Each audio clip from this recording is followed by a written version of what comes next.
श्रीमन्नारायण चरणौ शरणं प्रपत्ते श्रीमते नारायणाय नमः। राधे राधे। जय श्री कृष्णा मित्रों, आप सभी लोग कैसे हैं? आशा करती हूँ कि हमारे लड्डू गोपाल जी की कृपा से आप सभी लोग स्वस्थ होंगे, मस्त होंगे। और मैं आप सभी को आज बताऊंगी कि कार्तिक मास कब से लग रहा है और कब इसका समापन हो रहा है, और कार्तिक मास में तुलसी पूजन का क्या महत्व है। हम जो तुलसी पूजन साल भर नहीं कर पाए हैं, बहुत से लोग ऐसे होते हैं कि जो सालों साल तुलसी मैया को जल नहीं दे पाते हैं, दीपक तुलसी माता के पेड़ के नीचे नहीं जला पाते हैं, तो क्या करें कि साल भर का उन्हें फल मिले। तो सर्वप्रथम मैं आप सभी को बताऊंगी कि कार्तिक मास कब से लग रहा है। तो 28 तारीख को शरद पूर्णिमा है, तो इसलिए पूर्णिमा के बिहान भर से यानी 29 अक्टूबर से कार्तिक मास का पहला दिन है। कार्तिक शुरू हो रहा है 29 अक्टूबर से और ये चलेगा 27 नवंबर सोमवार दिन है, कार्तिक पूर्णिमा पे समापन होगा। अगर एक महीने आप नित्य रोज कार्तिक स्नान कहते हैं, सुबह सुबह हमें रोज स्नान करके माता तुलसी जी को हमें ज़रूर जल देना चाहिए। और जब शाम का टाइम हो तो पूरे एक महीना कार्तिक में हमें नित्य शाम को तुलसी माता के वृक्ष के नीचे हमें एक दीपक जरूर प्रज्वलित करना चाहिए। इससे हमारी तुलसी मैया भी बहुत प्रसन्न होती हैं और हमारे विष्णु भगवान जी भी अति प्रसन्न होते हैं, क्योंकि हमारे विष्णु भगवान जी को तुलसी बहुत प्रिय हैं। तो इसलिए कार्तिक मास में हमें ये नहीं भूलना चाहिए तुलसी माता को, क्योंकि तुलसी माता जो हैं हमारे शालिग्राम भगवान जी की पत्नी हैं और कार्तिक मास में बहुत विशेष और महत्व माना जाता है दीपक प्रज्वलित करने का तुलसी माता के पेड़ के नीचे। तो हमें नित्य रोज दीपक प्रज्वलित करना चाहिए। ऐसे ही दीपक प्रज्वलित करना चाहिए जैसा कि हमने कर लिया है। नित्य हमें बड़े भाव से, बड़े श्रद्धा भाव से हमें तुलसी माता के वृक्ष के नीचे हमें ये दीपक प्रज्वलित करना चाहिए। और कार्तिक मास में जो शुक्ल पक्ष की एकादशी आती है उसे देवोत्थान एकादशी भी बोलते हैं, जो चातुर्मास में हमारे विष्णु भगवान 4 महीने के लिए विश्राम करने चले जाते हैं।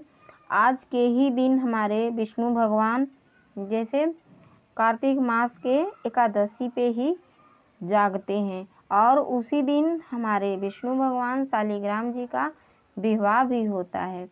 तो इसलिए कार्तिक मास में हमें ये दीपक ज़रूर प्रज्वलित करना चाहिए। इसकी बहुत महत्व है, क्योंकि जो दीपक हम रोज़ नहीं जला पाते, अगर हम कार्तिक मास में एक महीना, सिर्फ एक महीने अगर हम तुलसी माता के वृक्ष के नीचे हम दीपक प्रज्वलित कर लिए, तो हमें विष्णु भगवान जी, तुलसी मैया की कृपा हमारे ऊपर सदैव बरसती रहेगी।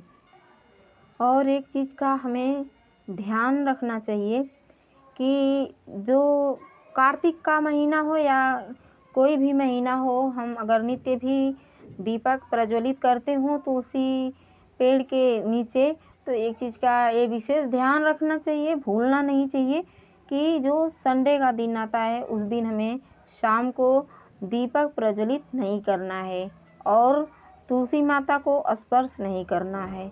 हम ऊपर से जल दे सकते हैं, लेकिन तुलसी माता को उस दिन हमें स्पर्श नहीं करना चाहिए। इसलिए कि कहते हैं कि संडे के दिन, उस दिन भगवान विष्णु जी तुलसी माता के ही पास रहते हैं और उस दिन हमें नहीं स्पर्श करना चाहिए, क्योंकि कोई भी पत्नी पति जब साथ में हो तो उन्हें कोई भी प्रकार का डिस्टर्ब भी नहीं हो, तो इसलिए संडे के दिन वर्जित माना जाता है दीपक प्रज्वलित तुलसी माता के नीचे।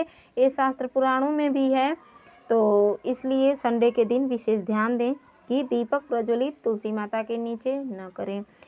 और कार्तिक मास में लक्ष्मी माता का बहुत विशेष दिन माना गया है, क्योंकि पूरे कार्तिक मास में हमारी लक्ष्मी मैया भ्रमण करती हैं घर घर में। और कार्तिक मास में ही दीपावली आता है, धनतेरस का दिन आता है। धनतेरस से लेकर दीपावली तक हमारी लक्ष्मी माता का विशेष पूजन होता है। तो इसलिए हमें चाहिए कि लक्ष्मी माता, विष्णु भगवान, तुलसी माता जी की हमें खूब प्रेम से, भक्ति भाव से हमें नित्य पूजन करना चाहिए। कार्तिक महीना बहुत विशेष है, इसकी मान्यता बहुत है और महीनों के अपेक्षा। और कार्तिक मास में हमें गंगा स्नान नित्य करना चाहिए। अगर मान लीजिए हम किसी नदी या सरोवर में न जा पाएँ तो घर ही पे हम गंगा जल डाल के हमें नित्य स्नान करना चाहिए। हो सके तो हमें सूर्योदय से पहले स्नान करना चाहिए। और स्नान हमें करते करते हमें, अगर मान लीजिए बहुत से लोगों के घर पे गंगा जल नहीं होता है और सरोवर तो बहुत से लोग नहीं जा पाते हैं, तो घर ही पे स्नान करते हैं।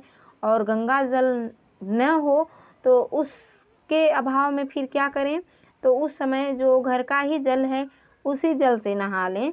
और लेकिन गंगा जी का ध्यान करना चाहिए। हमें ये मंत्र उस टाइम पे ज़रूर बोल देना चाहिए, क्योंकि गंगा जल न है तो हमें उस टाइम पे बोलना चाहिए, हर हर भागीरथी गंगे काशी विश्वनाथ शंभु, हर हर भागीरथी गंगे काशी विश्वनाथ शंभु।